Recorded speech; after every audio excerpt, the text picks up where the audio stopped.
सोनिया जी। राधे राधे महाराज जी। महाराज जी, मेरा सवाल है कि मैं हमेशा अपने बेटे के लिए हमेशा चिंतित रहती हूँ। मुझे हमेशा डर लगा रहता है कि मेरे बेटे को कुछ हो ना जाए। हमेशा हाँ, बेचैन रहती माँ। हूँ। ऐसा क्यों होता है महाराज माँ माँ की ममता तो ऐसे ही होती है ना।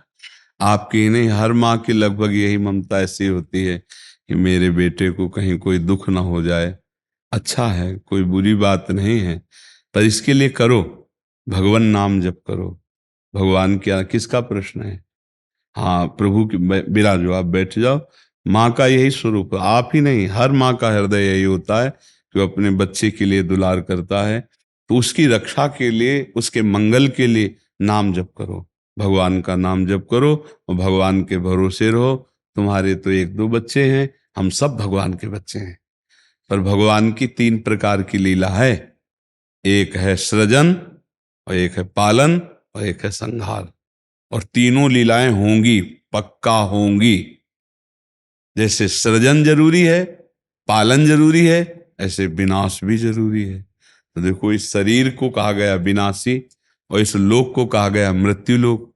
तो भाई देखो, जो जन्मा है उसका शरीर छूटेगा, जो हमने कर्म किए उसके अनुसार हमें भोग मिलेंगे। अब हम भगवान से भजन के बल से, उनके प्रार्थना के बल से हमको क्षमा याचना करवा सकते हैं। तो अपने पुत्र के लिए, अपने कल्याण के लिए, अपने परिवार के कल्याण के लिए, समाज के मंगल के लिए भगवान का नाम जप करे, भगवान से प्रार्थना करे, दूसरों को सुख पहुंचावे, धर्म पूर्वक आचरण करे, तो निश्चित मंगल होता है। हाँ, बहुत अच्छा है।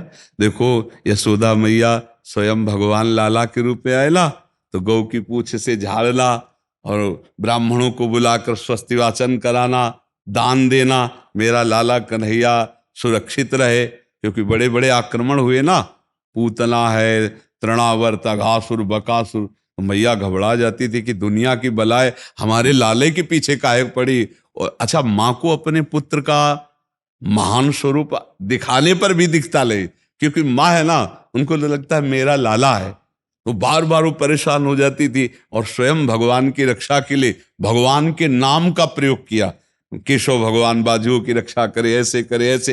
तो हमें लगता है भगवान का नाम जप और धर्माचरण, दूसरों को सुख पहुंचाना, और इसका फल मेरा पुत्र सुरक्षित रहे, मेरे पुत्र की बुद्धि शुद्ध हो, मेरे पुत्र को कभी विपत्ति ना हो।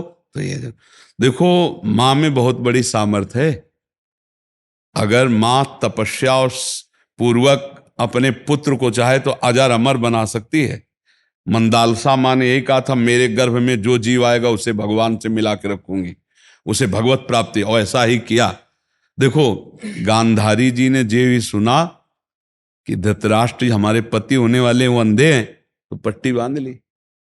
जब ये समय आया कि अब युद्ध होगा ही पक्का, तब गांधारी जी ने कहा, बेटा मैं तुम्हें बहुत प्यार करती हूं, तुम मेरा बेटा है, पर भीम के सहयोगी श्री कृष्ण तू मारा जाएगा, इसलिए जा, तू नग्न होकर मेरे सामने आ जा, मैं पट्टी खोलती हूं, तेरा शरीर वज्र का हो जाएगा, मृत्यु ही नहीं होगी तेरी।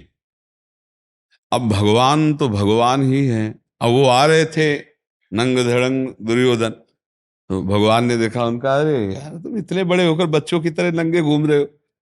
तो उनका माँ ने कहा है, बच्चे हो, कम से कम कमर तो ढक लो इतना। ओ, ऐसे पत्ता लगा के ऐसे गांधारी ने जी ही आंख खोले, ऐसे दे उनका, ये पत्ता क्यों लगा लिया?